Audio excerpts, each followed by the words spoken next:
Ladies and gentlemen, please take your seats and silence your cell phones. The program will begin shortly. Thank you.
Ladies and gentlemen, please take your seats. The program will begin shortly.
Ladies and gentlemen, the President of the United States, accompanied by the Vice President of the United States, Deputy Attorney General Lisa Monaco, and Mia Tretta.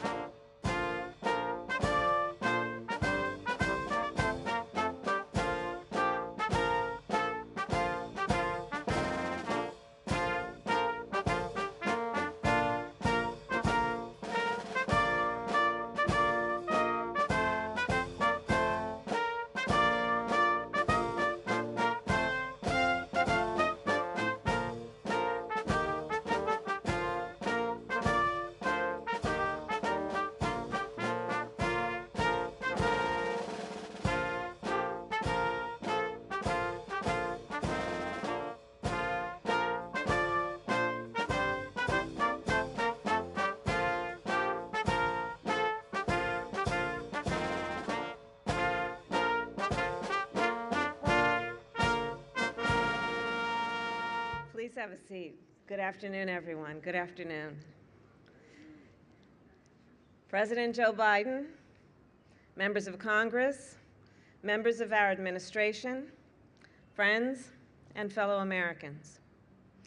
When gunfire rings out in a community, it brings fear, and it brings pain to the victims, to those who love them, to the parents who tell their children to run into the bathtub when they hear gunfire on the street outside, because it is the safest place in the home from a stray bullet.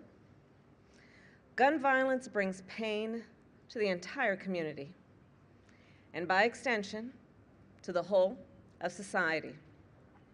As a prosecutor, I brought many perpetrators of gun violence to justice, but I knew even after a successful prosecution, the hurt and the loss and the fear often still remained. To the survivors of gun violence who are here with us today, and to the friends and family members of those we have lost, I thank you for your incredible determination in the face of so much pain. And it is a deep honor to stand with you today. As we know all too well, our nation continues to be plagued by an epidemic of gun violence. The President has worked for decades to end this terror. For my whole career, addressing gun violence has been one of my top priorities, first as a courtroom prosecutor, then as the elected district attorney of San Francisco when we created a gun specialist unit to go after violent offenders, then as Attorney General of California, where we worked within our California Bureau of Firearms to investigate and seize firearms for those who unlawfully possess them. I have seen firsthand how our nation's epidemic of gun violence has been driven by the proliferation of guns in our communities, and increasingly in recent years by the proliferation of ghost guns. Ghost guns can be purchased on the internet and assembled at a kitchen table. They can be bought without a background check by people who otherwise would be legally prohibited from gun ownership: domestic abusers, gun traffickers, individuals convicted of violent crimes, and even young children. Traditional guns are required to have serial numbers, which can help law enforcement identify a firearm that has been stolen from its lawful owner or found at the scene of a crime. Ghost guns have no serial numbers. They are practically untraceable, making it more difficult for law enforcement to hold to account those who use weapons to do violence. Because of how easy they are to access and how difficult they are to trace, ghost guns pose an especially grave threat to the safety of our communities.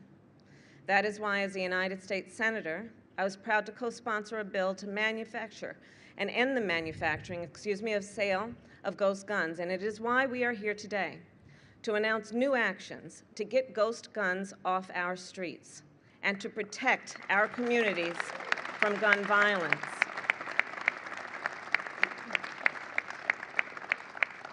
The Department of Justice plays a critical role in addressing gun violence in our communities, and the actions we are taking today would not be possible without their partnership.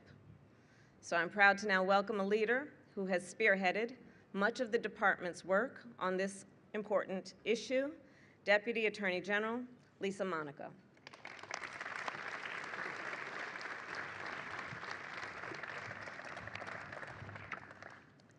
Thank you very much, Madam Vice President, Mr. President, Mia. There is no higher priority for the Department of Justice than keeping the American people safe. That is why every day we work with our community and law enforcement partners to combat violent crime through prevention and through prosecutions. Too often, though, murders and other serious crimes are committed with guns. Each victim of gun violence is someone's loved one, a neighbor, a friend. We stand together today in recognition of that loss and alongside all of those who have been touched by the tragedy of gun violence. We also stand together with resolve and with hope for the future. Just over 1 year ago, the President, the Vice President, and the Attorney General stood in this very spot to announce new steps to curb gun violence. One such critical step is reining in so-called ghost guns. These are guns that have no serial numbers. They are nearly impossible for law enforcement to trace. Many are sold without a background check. They're accessible to almost anyone. They often come in kits. They can be bought online. They can be assembled quickly with little or no training. That means that someone can convert parts in a box into a working gun with alarming ease. Now, we call them ghost guns because they can't be traced. But make no mistake, they are real. They can shoot to kill, and they do. For years, criminals have sought out these unmarked guns to murder and to maim. That's why the Attorney General has signed a rule that updates our regulations to keep up with changes in technology. The goal? To keep untraceable guns off of the streets, out of the hands of criminals and others who are prohibited by law from possessing a firearm. Some of the key changes include updating old definitions to ensure that gun laws apply to all firearms, including ghost guns, requiring gun dealers to run background checks on kits containing parts that can readily be converted into a gun, facilitating tracing by requiring firearms dealers to apply serial numbers to existing ghost guns so that they then take into inventory. Because of these updates, law enforcement will have additional crime gun intelligence to stop gun violence, to seek justice for victims of violent crimes, and to get guns used in crimes off of our streets. Today's announcement is one of many efforts by the Department of Justice to protect our communities from violent crime and gun violence. We continue to go after and disrupt illegal gun trafficking networks. We continue to go after and hold accountable the most violent offenders. And we are working every day with our partners in law enforcement and with community leaders to craft specific strategies to combat violent crime and keep communities safe. We will not stop until we reduce violent crime and save lives. As the Attorney General has said, the department will continue to apply every single tool at our disposal to fulfill that obligation. And now it is my great honor to introduce Mia Tretta, an inspiring young woman whose story illustrates why we're here today and why these actions are so important. Thank you.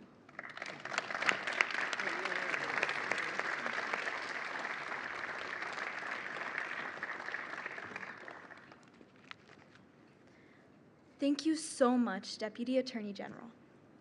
Good afternoon.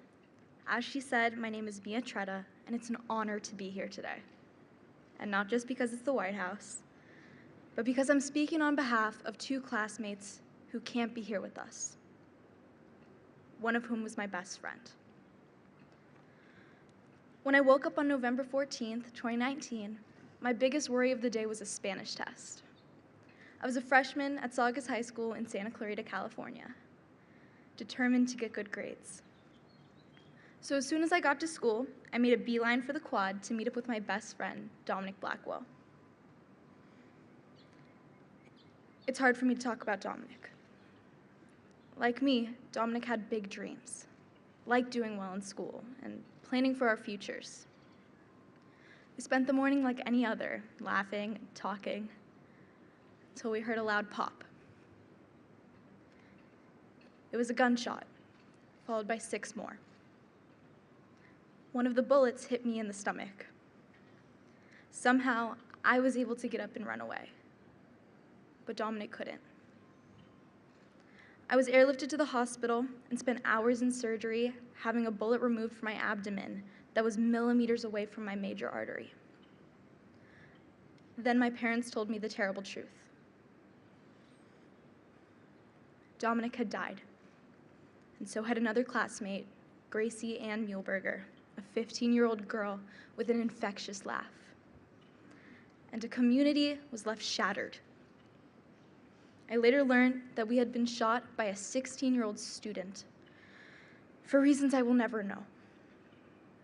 He had brought his father's weapon to school, a firearm I would come to know as a ghost gun. Ghost guns are untraceable, build-it-yourself firearms that look like a gun, shoot like a gun, and kill like a gun, but have not been regulated like a gun. I've also learned that as a student, I don't just have to worry about Spanish tests, but about my life. School shootings with ghost guns are on the rise. And the most lasting thing I have learned, other than the loss of friends or the shattering of my youth, is that nothing has relieved the pain in my heart like working to prevent more senseless shootings. So my family and I joined Everytown for Gun Safety, Moms Demand Action, and Students Demand Action. And we worked with thousands of other young activists and survivors to prevent more things like this happening. They turned my pain into progress. And that's why we're here today, celebrating progress, life-saving progress.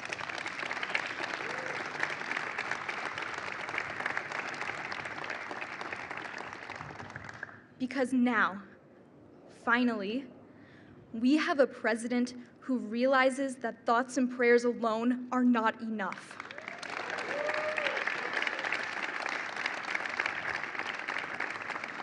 A president who has been standing up to the gun lobby for decades and winning.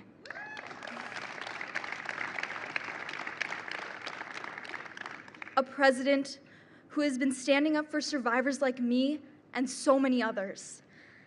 A president who is taking bold, meaningful action to stop the spread of ghost guns. Ladies and gentlemen, it is now my great honor to introduce the strongest gun sense commander-in-chief ever to hold office, President Joe Biden.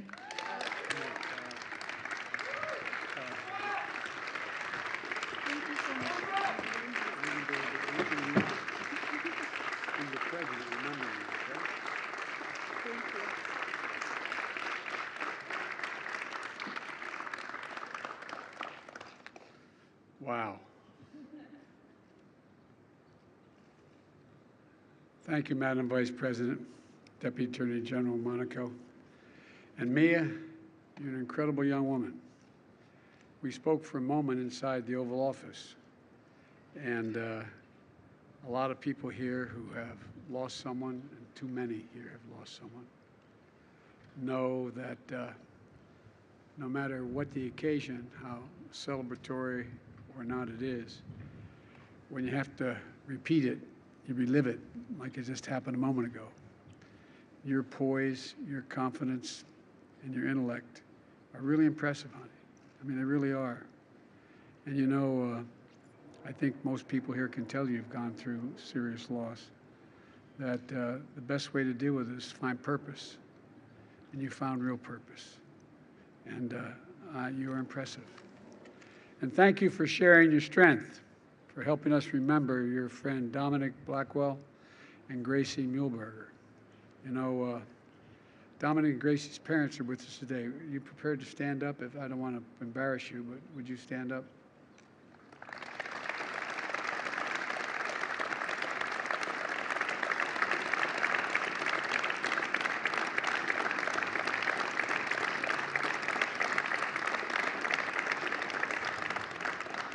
If you have a moment afterwards, maybe you can come in the Oval with me if you wouldn't mind. I'd love to talk to you. Frank and Nancy, Brian and Cindy, everyone here, as they say, feels your pain a little bit, particularly if they've suffered a serious loss. You've now joined a terrible fellowship of loss that many people have experienced. There are too many survivors and advocates here for me to name everyone today, but let me say, the loss in this crowd is incalculable, but so is the strength. So is the strength. I believe our nation will be safer for your bravery, and I really mean that. Survivors like me and Manny and Claudia, Los Angeles Deputy Sheriff who survived an ambush by a shooter with a ghost gun, represent individuals and families all across this country whose lives have been forever changed by a ghost gun. Some made national headlines, many others did not. Today, we honor your strength and your action. A year ago this week, standing here with many of you, I instructed the Attorney General to write a regulation that would rein in the proliferation of ghost guns because I was having trouble getting anything passed in the Congress. But I used what we call regulatory authority. A year later, we're here, we keep that promise. The gun lobby tried to tie up the regulators and paperwork for a long, long time. The NRA called this rule I'm about to announce extreme. Extreme. But let me ask you, is it extreme to protect police officers? Extreme to protect our children? Extreme to keep guns out of the hands of people who couldn't even pass a background check? Look, the idea that someone on the terrorist list could purchase one of these guns is extreme. It isn't extreme, just basic common sense. You know, if you buy a couch you have to assemble, it's still a couch. If you order a package like this one over here that includes the parts you need, the direction of assembling a functioning firearm, you bought a gun. Take a look. Take a look at this. It comes in this package. You can see the picture down here maybe. This is the gun. It's not hard to put together. A little drill, hand drill at home. Doesn't take very long. Anyone can order it in the mail. Anyone. Folks, a felon, a terrorist, a domestic abuser can go from a gun kit to a gun in as little as 30 minutes. Buyers aren't required to pass background checks because guns have no serial numbers, these guns. When they show up at a crime scene, they can't be traced. Harder to find and prove who used them. Meaning you can't connect the gun to the shooter and hold them accountable. In fact, the ATF reports that they've been able to trace less than 1% of ghost guns reported by law enforcement. So it makes sense that police across the country are increasingly finding ghost guns at crime scenes. And by the way, ghost guns can be, quote, rifles, essentially assault weapons as well. This is just one version of the kit you can buy. Last year alone, Law enforcement reported approximately 20,000 suspected ghost guns to the Bureau of Alcohol, Tobacco, Firearms, and Explosives. That's a 10-fold increase in these ghost guns from 2016. 10-fold in 5 years. These guns are weapons of choice for many criminals. We're going to do everything we can to deprive them of that choice. And when we find them, put them in jail for a long, long time. Law enforcement is sounding the alarm. Our communities are paying the price, and we're acting. Today, the United States Department of Justice is making it illegal for a business to manufacture one of these kits without a serial number. Illegal.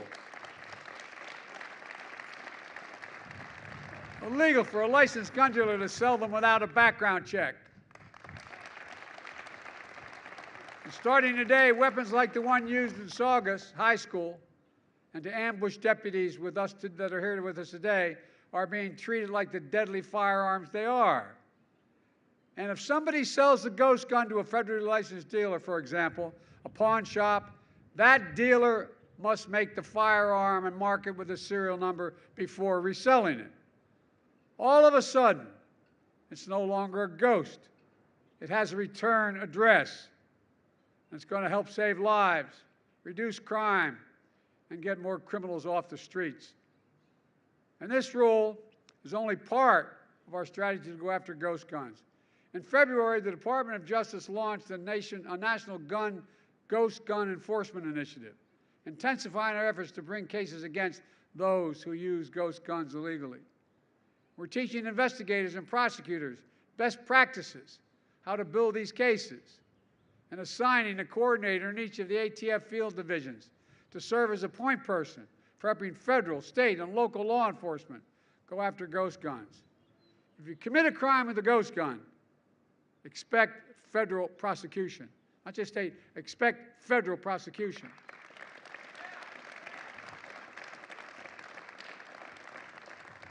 This rule is an important step. It's going to make a difference, I promise you. And there are a lot of other things we know work to reduce gun violence and other violent crimes and save lives.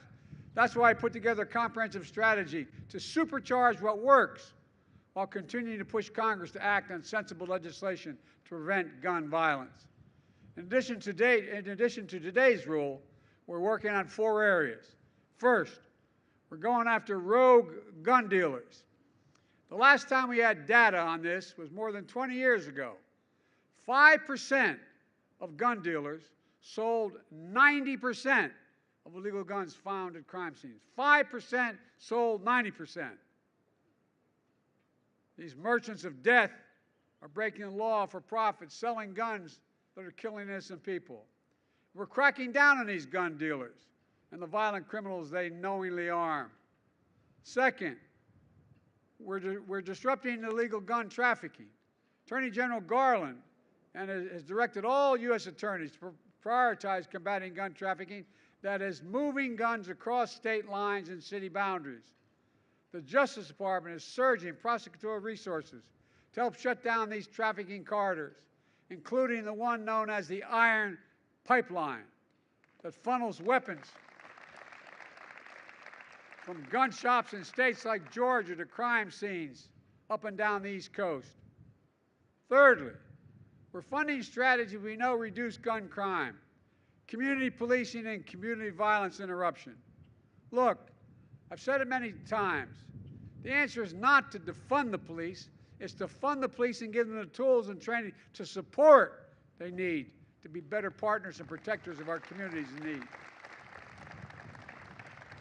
And I've already made clear that I want cities, states, counties, and tribes to use some of the $350 billion we sent to them in the American Rescue Plan that I wrote in the first month to reduce gun violence, hire police officers for community policing, pay police overtime, purchase crime-fighting technologies. They were given the money, they can do it. Spend it. And now, on top of that, I'm calling for additional funding to put police on the streets for community policing. One thing we learned in the middle of the crime wave not long ago, when the cop knows by first name, who owns the corner drugstore, who lives in the apartment above 6B, who the people who are the pastors of the churches. Guess what? People talk to them. They trust them. My son was the Attorney General in Delaware. He'd go around and make sure everybody literally in these high crime rate neighborhoods, he'd give them his personal cell phone number and instructed all the cops to do the same thing. And they did. And the crime plummeted. Not a joke. Look at the record. Not just my son, but all across the nation. And for the AFT to hire agents, they need to help to fight gun crime. More agents. My budget funds body cameras, make sure police work with our local communities and are accountable to the local communities. We're also investing in community violence intervention. These are areas of local programs that utilize trusted messengers, community members, and leaders to work directly with people who are the most likely to commit a gun crime or become victims of gun crime. Get to them early. It works. It works. They intervene before it's too late. Fourth, we're funding jobs and training for young people, summer programs, drug treatment, mental health, housing availability, criminal justice reform, and reentry support for people coming home after incarceration. Right now, you get let out of prison after serving your time, you get a bus ticket and 25 bucks. You end up under the same bridge you left 2, 5, 10 years earlier. If you serve your time, you qualify for Pell Grants, you qualify for housing, you qualify for food, you qualify to get back into the community, give them a fighting chance. These are all demonstrated ways to reduce crime.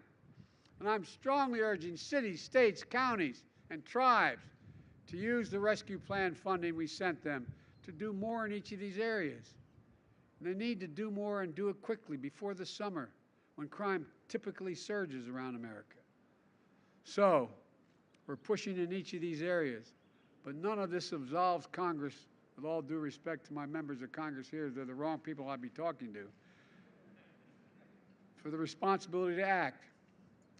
We need Congress to pass universal background checks. Universal background checks. And I know it's controversial, but I got it done once. Ban assault weapons and high-capacity magazines.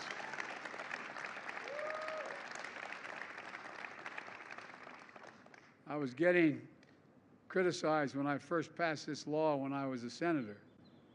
And guess what? I was down in southern Delaware, do a lot of hunting and fishing down there. And I was walking up one of the creek beds. And the guy standing there said, "You want to take my gun?" I said, "No, I don't take your gun." He said, "Well, you're telling me I can't have more than X number of bullets in my gun." And I said, "What do you think, the deer you're hunting or wear Kevlar vests? What the hell you need 20 bullets for? You must be a hell of a terrible shot." I'm serious. Think about it. Think about the mass shootings. As many as 100 rounds. It's a weapon of war. There's nothing to do with recreation. Outright ban of the sale and possession of unserialized guns. Eliminate gun manufacturers' immunity from liability. They're the only outfit. They're the only outfit in the country that is immune. Imagine had the tobacco industry been immune to being sued. Come on. In February, the families of 9 of the Sandy Hook shooting victims achieved a settlement against the maker of guns that was used to kill their children. The Sandy Hook folks are here. Are you embarrassed to ask you to stand up?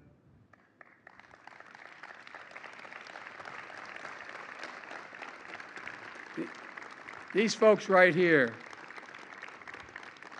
did more to keep all this going than anybody. We owe you, man. We owe you. It never goes away, does it? God love you. Look, this is incredibly rare because gun manufacturers have more immunity from liability than any other American industry. So they have never had to take responsibility for the death and destruction their products cause. But as part of this settlement, Remington agreed to release thousands of pages of internal documents. You did that. And here's why it's so important. Remember, It wasn't until we saw the internal documents that we really understood what cigarette manufacturers are doing to our kids and our families. Now, we may begin to see what gun manufacturers are and are not doing when it comes to making and marketing their deadly products. And by the way, it's going to sound bizarre. I support the Second Amendment. You have a right. But from the very beginning, the Second Amendment didn't say you can own any gun you want, as big as you want. You couldn't buy a cannon when, in fact, the Second Amendment passed. And certain people from the very beginning weren't allowed to purchase guns. It's nothing new. It's just rational. Look, this should be just a start. We need to repeal the liability shield of gun manufacturers and finally hold them accountable for false advertising and many other things they do.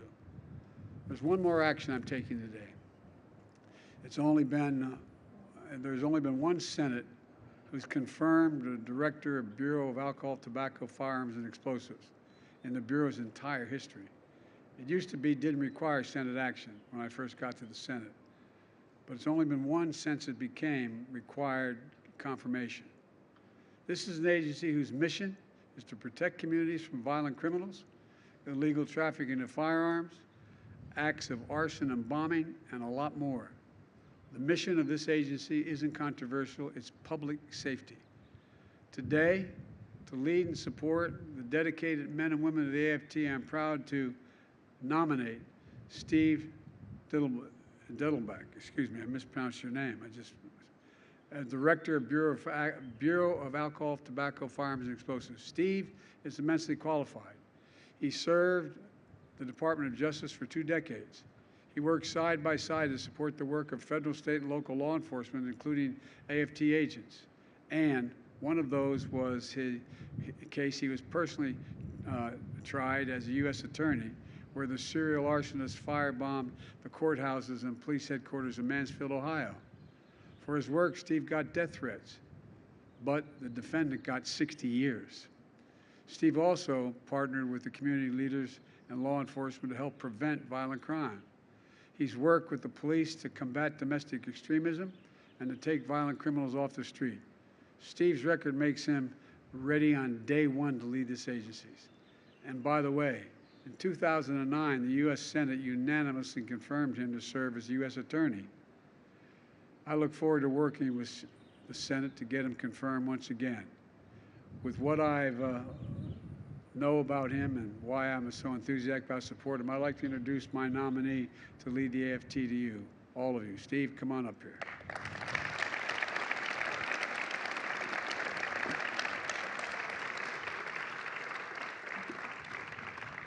I'll just take this off. Thank you, buddy. I'm just going to stand over here.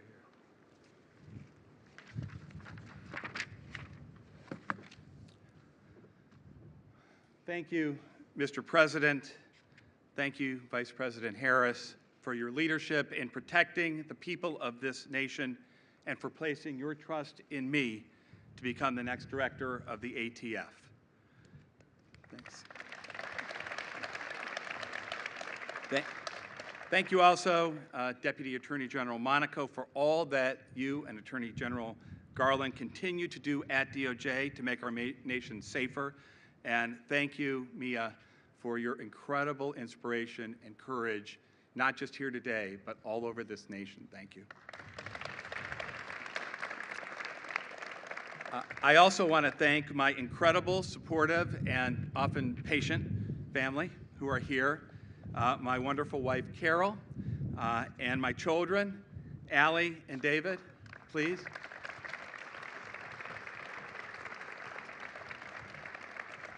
He's 16 years old. I want to draft him. Is there an agent in the house? But seriously, most especially today, I want to thank the men and women of the ATF. You know, I started as a career prosecutor back in 1992, and I have spent 3 decades watching and admiring agents and staff at the ATF, along with its federal, state, and local law enforcement partners as they work tirelessly and courageously to protect the American people. I would also say they work in anonymity, but that would not be completely true. Because sadly, one thing I've also seen over the years is that the ATF often does work in anonymity when its agents are out there risking their lives to protect us, only to be thrust into the public eye when it's time for criticism. Law enforcement is a very tough job, and no person and no agency is perfect. But the President is right. The men and women of the ATF and the public that they protect deserve better support from us.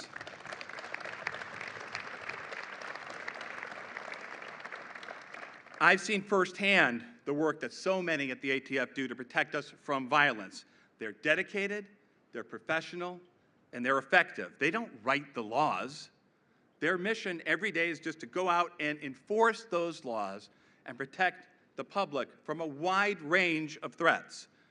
When I was U.S. Attorney, our office partnered with the ATF and the Cleveland Police as they doggedly investigated and brought a case involving the deadliest home arson in Cleveland history, killed 9 people, including 8 kids.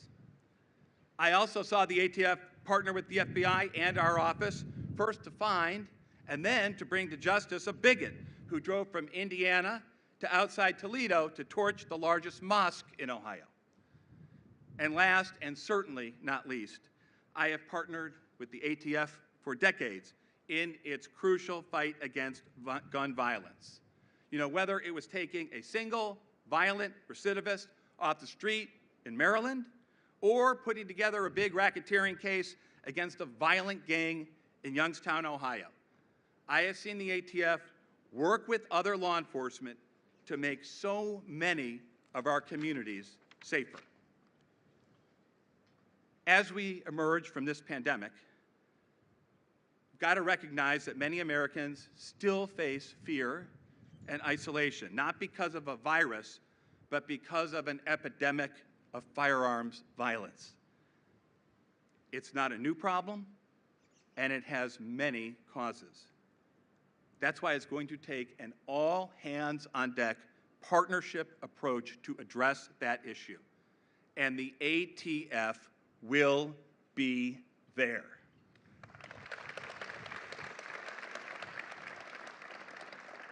If confirmed, I promise to support the men and the women of the ATF and to do everything in our power to protect the people of this nation every single day.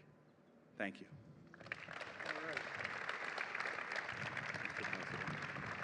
Good job. Thank you, Mr. President.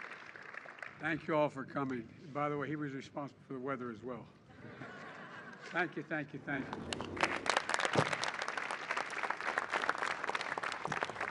Ladies and gentlemen, please remain in your seats as the President and Vice President depart. Thank you.